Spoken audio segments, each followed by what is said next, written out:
So what we are going to be looking at today is the proper way to format an outline for your speech. An outline is essentially a roadmap for yourself. It is a way to organize your research and to provide yourself with a little cheat sheet to help guide you through as you are performing your speech.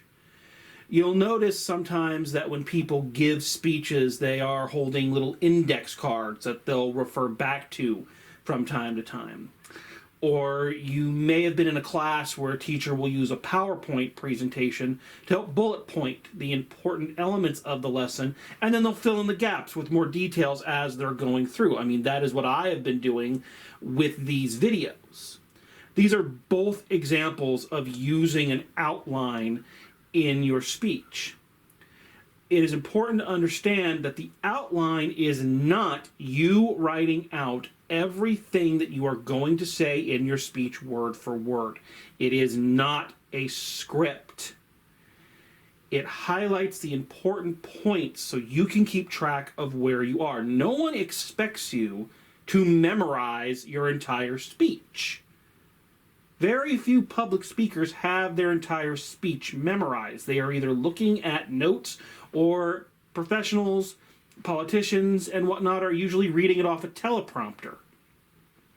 So preparing an outline, having things laid out for yourself, is a way that you can keep yourself on track, make sure that you are hitting all the points that you have found within your research. For each speech that you are going to present in this class, you are going to have to turn in a completed outline. So let's take a look at the proper way to format one. We're going to use this sample outline as our template and break it down into its various components. So the first thing you'll take note of is that it's obviously broken down into the three major sections that we've discussed in our previous videos: the introduction, the body, and the conclusion. So a lot of what we are going to cover here is going to be review. However, it is helpful to see how those points should be presented while you're preparing an outline. You'll notice next that under each of the three major subjects, again, introduction, body, and conclusion, you'll notice that they have each been broken down into their individual points. First, using a Roman numeral to highlight the main heading or main ideas of each section. And then using letters to indicate details, evidence, and the main points that you wish to discuss to support your main headings. As you organize your own outlines, you don't necessarily have to use Roman numerals and letters. You can vary the pattern however you wish. You can use various numbers, uppercase letters, lowercase letters, whatever works for you. But a good tip is that you want the symbols to be distinct enough so that you can easily find your place.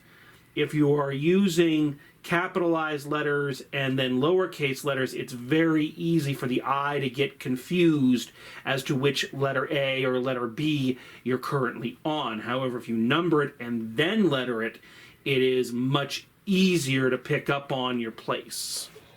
So when it comes time for you to start typing up your outline, and you need to figure out the numbering and the lettering and all of that like it shows in the example, the good news is that most Word files are going to do that for you automatically. So for example, here I am working on a imaginary outline. I've typed introduction, so I know that's what I'm going to work on. So if I type 1 period and put a space, it automatically jumps it forward for me. And then I can do my opening story or opening joke, whatever your attention getter is. Then if I hit enter or return, you'll see that it automatically jumps down to the number 2. So it's doing all the work for me. But if you have additional points that you need to make sure that you include in that opening story or whatever your attention getter is, and you need to go to the lettering, then all you do is hit tab and it automatically jumps it for you and starts lettering it for you. So point 1, return, point 2, and so on.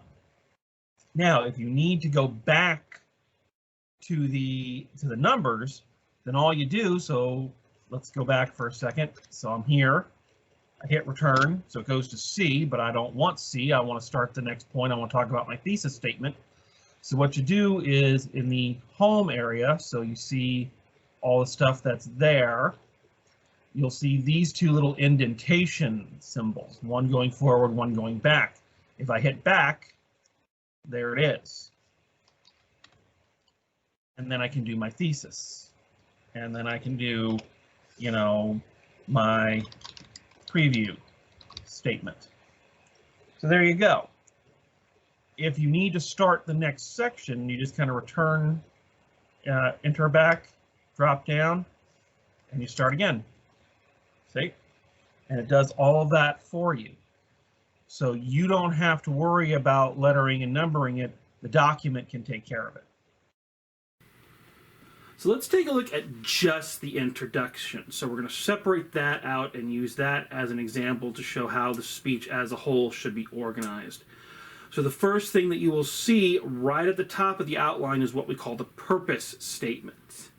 This is closely related to the thesis statement in that it states both your selected speech topic and your specific purpose in speaking. In other words, if you recall, when we were talking about creating a thesis statement, one of the tips that we discussed was to make your thesis statement something debatable. If a thesis statement is debatable, that must mean that you are coming down on one specific side. So the purpose statement would state what your topic is and which side you are coming down on. You may not actually say your purpose statement exactly as you have it written down within the body of the speech. However, it still needs to be present at the top of your outline. This is mainly for my benefit. When you turn in your outlines for each individual speech, I need to see the purpose statement at the top so I know right away this is the topic you have selected and this is the stance you are taking. So as I am looking at the rest of your outline and how you have organized your ideas and information, I can see that it is always in service of that purpose statement. If we take a look at the example, we see that it reads, "The purpose of this speech is to inform the audience of the positive role that laughter can play in our lives." So if we take a look at the rest of the introduction itself, we can see how things are broken down, and we are able to identify some of the points that we were talking about in the previous videos. First, that you can see the very first point is their attention getter. Have you ever heard the saying that a smile be your umbrella and laugh and the world laughs with you? So they're using the question quotation method to start their speech out. Secondly, you can see that they have decided on their linking statement. Laughter can do more than provide a pleasant smile. Followed by their thesis statement. I would like to discuss the various areas in your lives where laughter can play a significantly positive role. Followed up by the 3 points that they want to include in their preview statement. Now notice they did not write out their preview statement completely. They simply listed the 3 bullet points they wanted to make sure they covered within it. You can do either one. I think it would be beneficial to actually write out the preview statement in full, but if you want to condense it down, simplify it, providing the bullet points is also an acceptable means. So as we move down the speech, let's take a quick look at the body. Now, we're not going to look at the entirety of the outline. Let's just take a look at that first main idea and see how they broke everything down. So you can see right there, their first point with a Roman numeral 1, that's their main heading. Laughter can help on the job.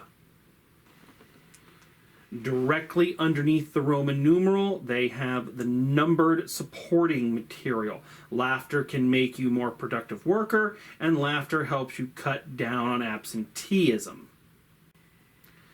And you can also see there underneath the B, now using regular numbers, we find that the person has selected their details. So again, details are those things that give credence to your main headings. We see here that the speaker has reminded themselves to mention several stats that they came up with.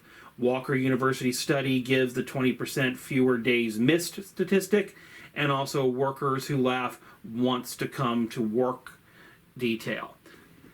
And of course, lastly, coming to the conclusion, you can see that, of course, they lead with their summary using the Roman numeral, thus laughter can make a better worker, a more sensitive family member and friend, and a healthier person, restating all of the topics from the body of the speech as well as from the preview statement, and concluding with the final clincher. So let a smile be your umbrella is certainly a good idea. So calling back to the quotation it used in the attention getter, therefore creating a nice circular feeling about the entire speech. We started in one place and we've ended up back there having gone on the journey.